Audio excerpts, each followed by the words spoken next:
Welcome to The Screaming Fat Lady. I'm Megan Douglas.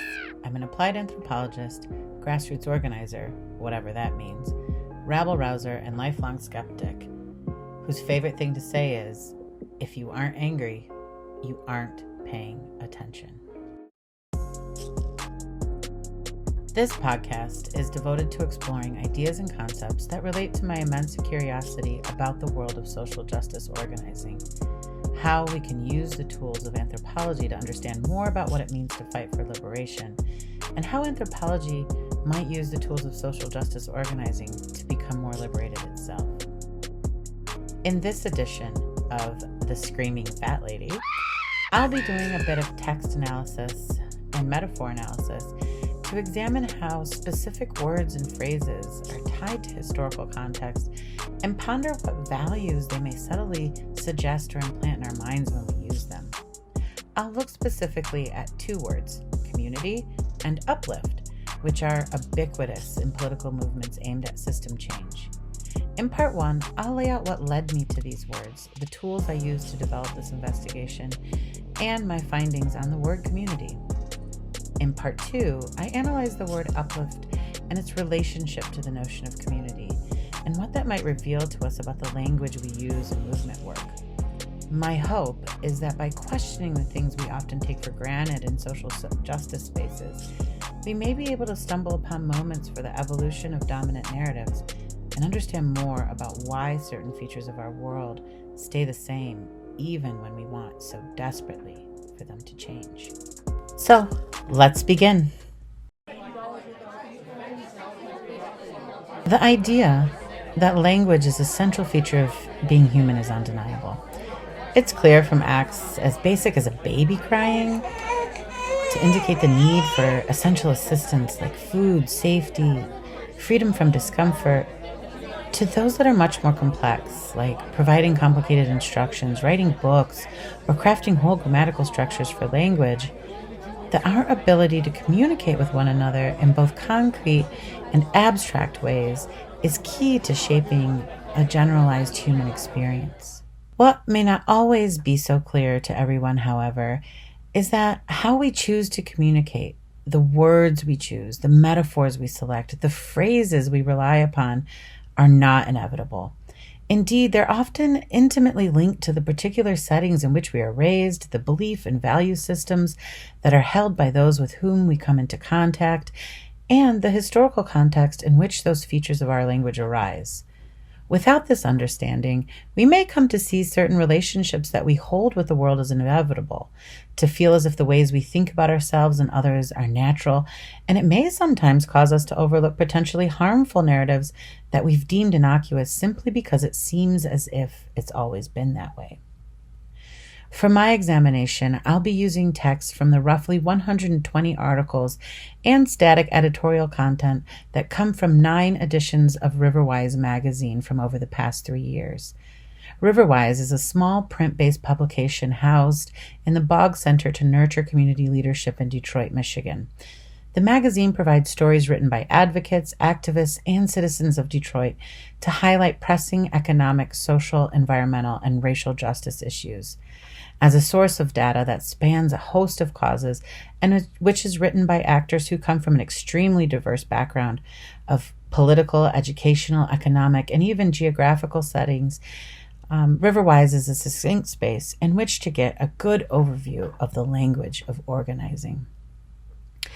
To do this overview, I relied largely upon a wonderful tool called Sketch Engine, which helped reveal patterns and networks of language throughout the text. I highly recommend it to anyone who needs to examine large bodies of text and find meaningful associations between the words within them.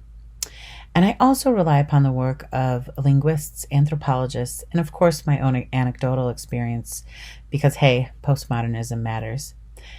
Through this dive, I hope to understand more about the ways in which certain words and phrases become part of the accepted language within a group to reference particular ideas that are often so embedded in our everyday communication with one another that we don't stop to question their usage or origins.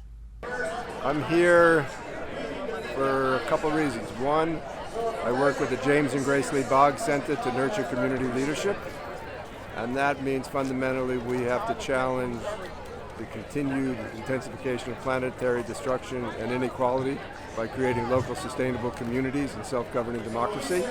Community. You probably haven't ever spent much time thinking about what the word community actually means. You most likely say it and assume that both you and the person to whom you are speaking or writing just understands what you mean. But what do we mean when we use the term? Do we mean everybody who lives in our block, in our neighborhood, in our town, in our state, in our nation? Can people who live in other countries and speak other languages be a part of our community? Do we just mean others who think exactly like we do? Or is there space for there to be some play between ideologies within a community?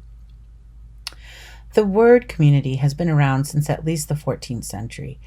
And while it has undergone some interesting shifts over the past 600 years or so, it's largely always carried with it a sense of being opposed to dominant authority. So, for example, up until the 17th century, the term was often used to refer to those who were part of the masses as distinguished from those who held a privileged rank in their society.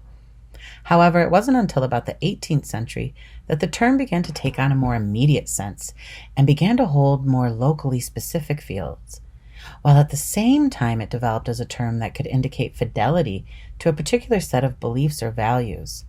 In his book, Key Words, Raymond Williams highlights that this shift was most likely largely due to the increasing complexity that was taking place in human life as industry and business began to bring more and more diverse cultures into contact with one another and create more and more divisions between those who held the power of industry and those who didn't. And throughout the 20th century, as those conditions have only accelerated, it is apt to think about what increasing inequity in our society may mean for us when we use a term like community.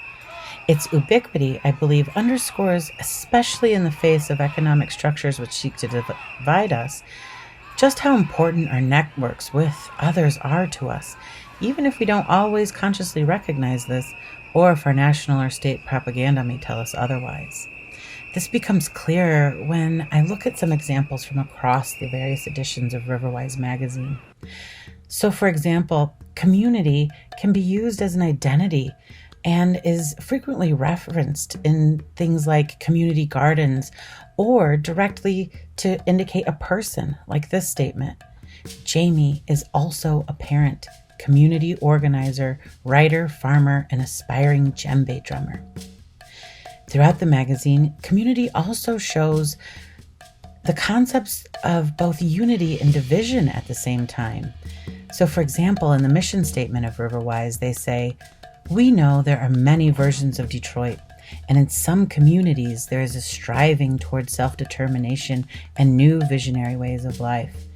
It is our goal through this publication to show these efforts that are rooted in community, sustainable, transformative, and based upon new forms of citizenship." This is also highlighted in the statement that is given by a local group that's looking to be inclusive, and they say, "We are very concerned with the needs of the whole community, including the youth, elderly, veterans, and the emotionally and physically disabled." Both of the examples given show that while we understand community to be something that should be inclusive of all, that this isn't actually something we fully believe either.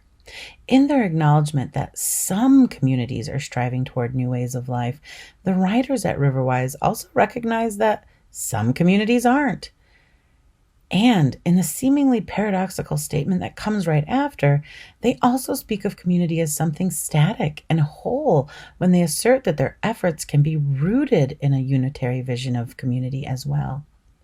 Then, in the second example, the writers need to mention that they mean the whole community and then list groups who are often excluded, like the elderly, young, or physically disabled, indicates that sometimes those people aren't considered when we conjure up images of who is in our community, highlighting that the term and who it refers to may not be so inclusive or as not neatly wrapped up as we may often assume. Finally, The term community can also be reflected as a value that one should strive for if they want to distance themselves from futures which don't lead to liberation. In one article, for example, it is stated, "They're taking different paths toward two distinct versions of the future. One is carving out an exclusive space in the city for private industry and technology. The other is attempting to establish a space to begin anew based on the values of community and sustainability." And in another statement, it said that with community, the right knowledge and skills, individuals and families, particularly people with low or no income, can alleviate many of their needs on their own. And so we see from these two examples that community isn't just something we are members of or with which we can identify, but it's something we should aspire to as well. And that, at least in the vision of Riverwise, community is something different than the notions of private business and industry. It's different than being poor or being classified as low or no income. As these examples show, community as a term has come to be a thing around which we can center a career. It can be an identity for people and things, and it can be something which guides our actions and signifies our intentions. It can be a value, a unifier, a divider, immensely particular, or able to span the geography of the globe. In short, it orders into such a wide range of our conceptualizations about our lives in general that at times it may escape us as something to stop and ponder. Given then that the word community is used over 1,000 times across those 9 editions, it clearly carries power as it relates to how we think about our lives, how we think about others with whom we interact, and how we craft our identities. As a reaction to our feelings about living in wider spread, more diverse, and ever-changing social systems, it serves as a silent and yet powerful clue about how we place ourselves in the world. So, as someone then who works in the world of community organizing, the main thing I want to highlight is how central this word must then be to imagining of new worlds and to the existing imagined communities of which we may see ourselves to be a part.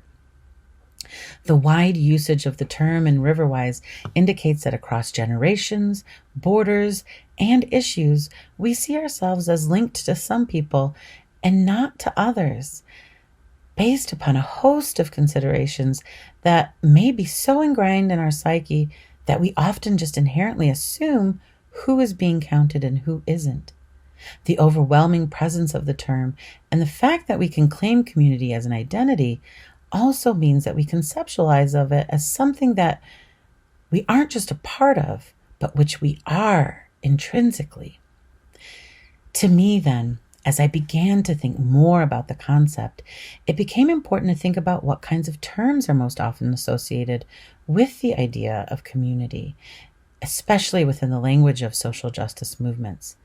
Indeed, if we are the community, and sometimes not, if it is a value we are affirming as necessary, and if it has the potential to show us what it is we actually want our social relationships to look like, perhaps delving deeper into how we speak about our community might shed some light on how we think about ourselves and how we construct what it is we are doing when we do social justice work.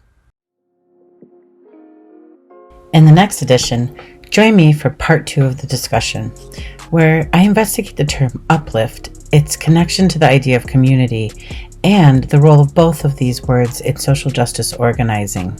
I'll also dive into some of the historical context during which these ideas took shape. Thanks for listening to The Screaming Fat Lady.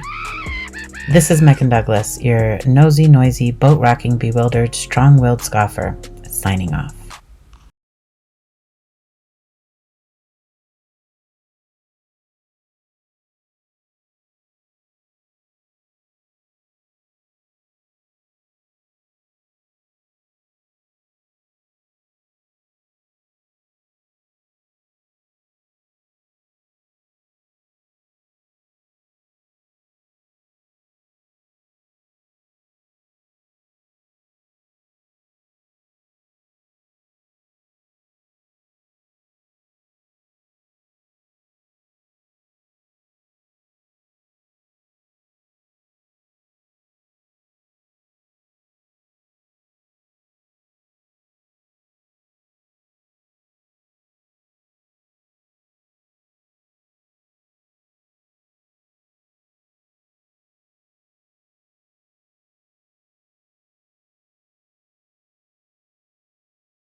Welcome to the Screaming Fat Lady.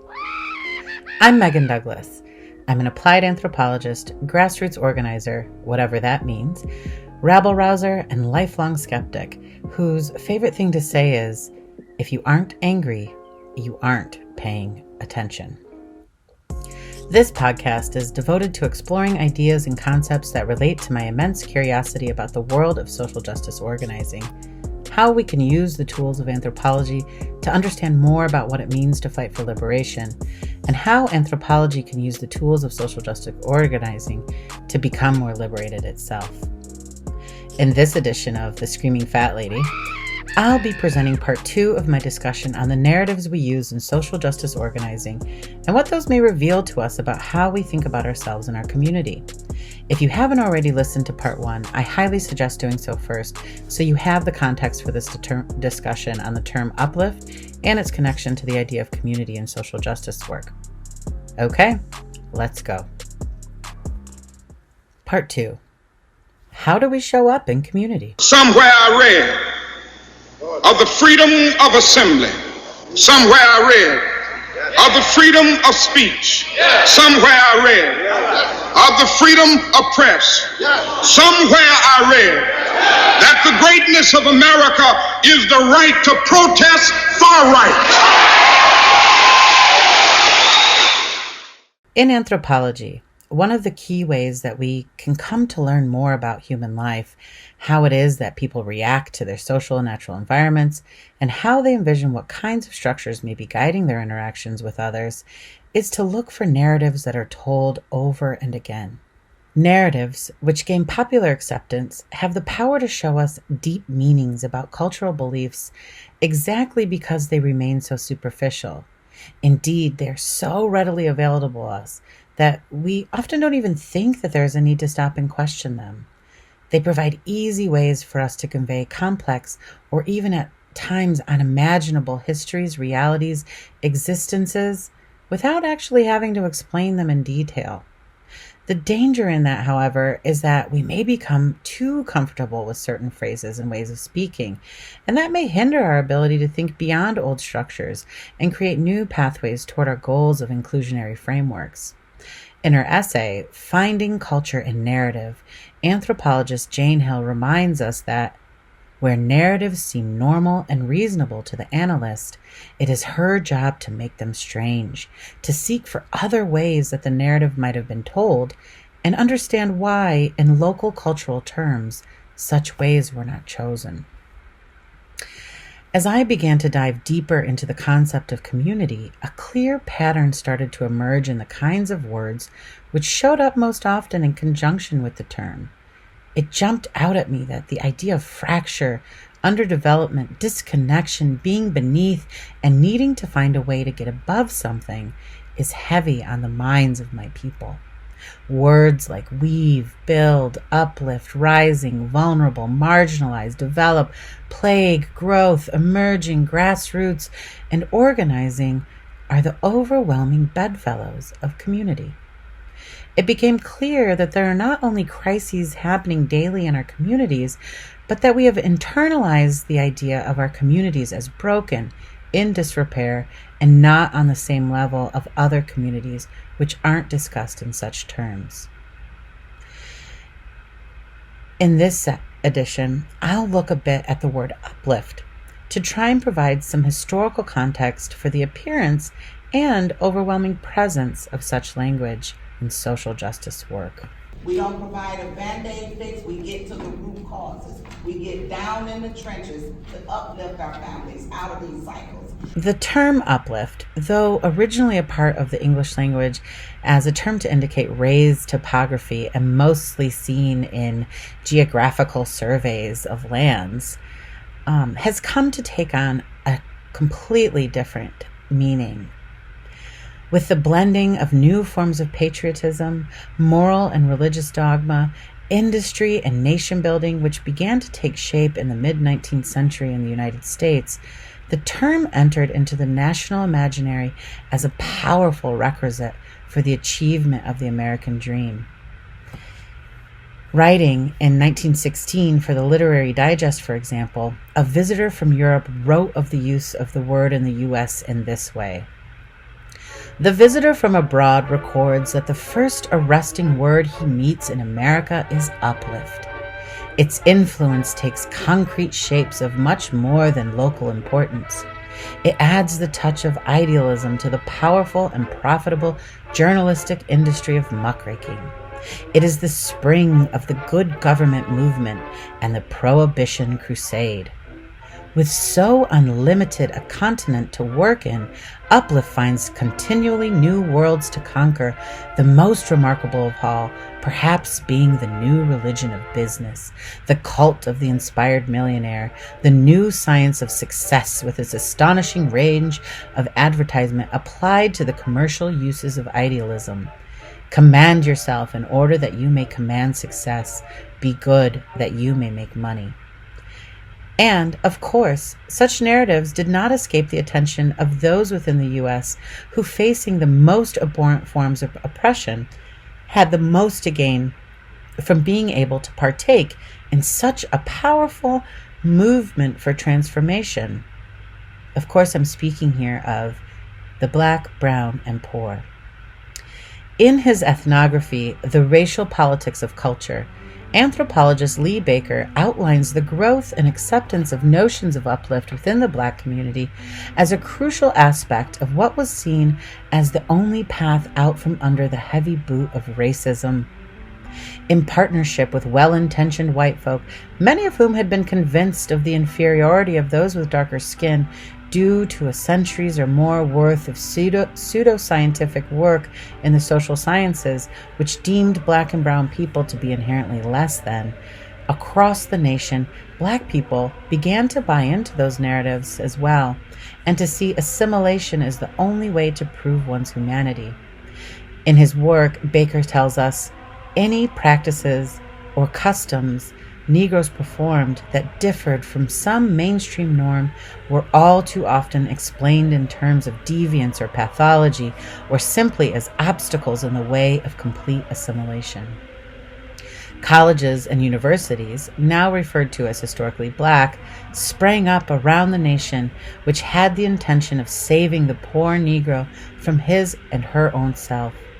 And the language of uplift has persisted ever since. It is a rallying cry, it is an aspirational goal, it is a state of being, and it is so entrenched in our culture that we barely even notice its presence. Indeed, I think many of us would recognize this sentiment referred to in that early Literary Digest piece, even after 100 years. What is interesting, however, is that for how comfortable we are writing about it, we don't hear it much spoken of outside of the context of movement or church, I suppose. Which is also something that then triggers a bit of reflection for me on its widespread use in our writing about Black and brown communities to this day. Why has this word carried on in our writing and thinking about social justice work? Is it because we actually need to be uplifted? Or is it simply because we're still using language that doesn't fit our current reality? Throughout Riverwise, for example, people are continuously seeking to lift up the stories of others, as indicated by a statement from the magazine's editors about a campaign they hosted seeking writers and artists who are telling the stories of Detroiters uplifting neighborhood communities. Or, as in this example, from a piece on various neighborhoods that says, and so I think lifting up these areas of the city is important because we all know Green Acres on Woodward. We all know Palmer Woods. Those names are very familiar to Detroiters. But these other areas, while they've suffered from decades of abandonment, they're still here. Uplift also carries with it the perception of action, movement, and transformation. For example, in discussing their work as urban farmers, one writer explained, part of our job is to reframe agricultural work as an act of self-determination that has the potential for collective community upliftment. And in another example, uplift carries the weight of development for the entire city. The quote, More importantly, creative city initiatives help to deflect criticism from gentrification by recasting arts and technology as new American industries lifting up the city. And yet, in another example, it is exposed as the corollary production of particular forms of work. For example, the outpouring of creativity, history, and unity on display during the event acts as an affirmation of the work done to uplift the community. And finally, its close cousin, the notion of rising up, is explicitly referenced in this statement about the work of the Boggs to direct system change through their work. The quote, "They not only challenged the Black community to rise above a harsh reality still prevalent for many, but these words provided an assessment of a community that had not been living up to its fullest potential." The presence of this narrative across local issue fights, across the thinking and writing of those divided by generations, and as something so familiar that many of us probably never stop to question its usage, or the attendant mental constructions of our communities, which may come along with the constant association of the idea of being in need of being pulled out from under something, is, I believe, worth a pause. What are we saying to our communities when we continually tell them that they aren't good enough as is? What do we insinuate when we time and again use narratives that suggest that the issues and onus to fix those issues lies within our communities and not within those who have been in charge of implementing the policies that have left our communities in disarray? What's clear is that we understand the latter to be the actuality, but our narratives don't necessarily suggest that. It is undeniable that Black, brown, and poor communities face unjust levels of incarceration, surveillance, death, illness, divestment, improper education funding, harassment, and isolation from power-making positions. Even as I speak, COVID-19 shuts down the world, and the overwhelming number of Detroiters who are dying in the state of Michigan is speaking volumes about structural injustice. And this is why, for me, the narratives which tell us that this is our fault are so jarring and make me want to pause and reevaluate. Why do we need to be uplifted and not just left in peace? Why do we need to rise above or overcome? Why aren't we already just equals? Well, I know that narratives are used to paint a picture that helps make potentially hard to see historical contexts more transparent, or to provide some semblance of what it is that people feel they are facing.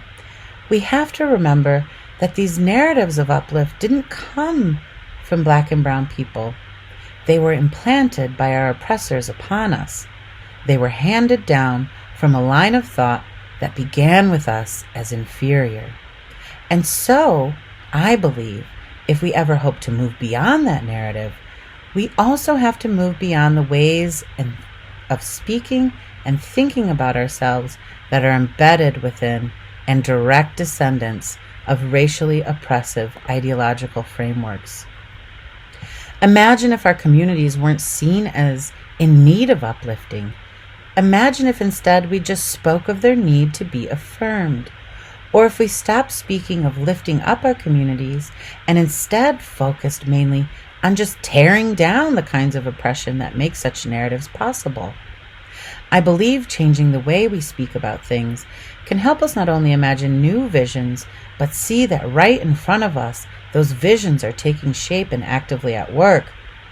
Indeed, if the stories in Riverwise tell us anything, it is that there is abundance, sufficiency, and ample talent within our networks, in our own communities locally and globally.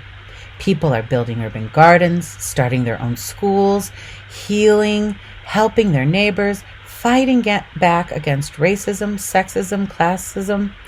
And Black and brown communities aren't in dire straits because they aren't enough.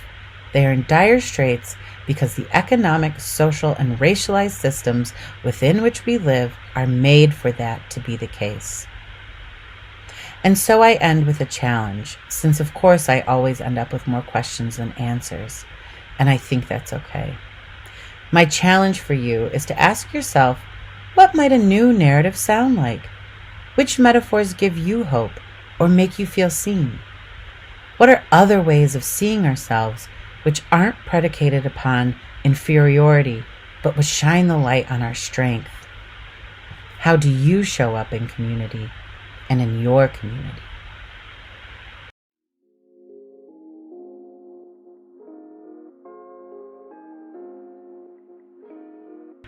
Thanks for listening to The Screaming Fat Lady.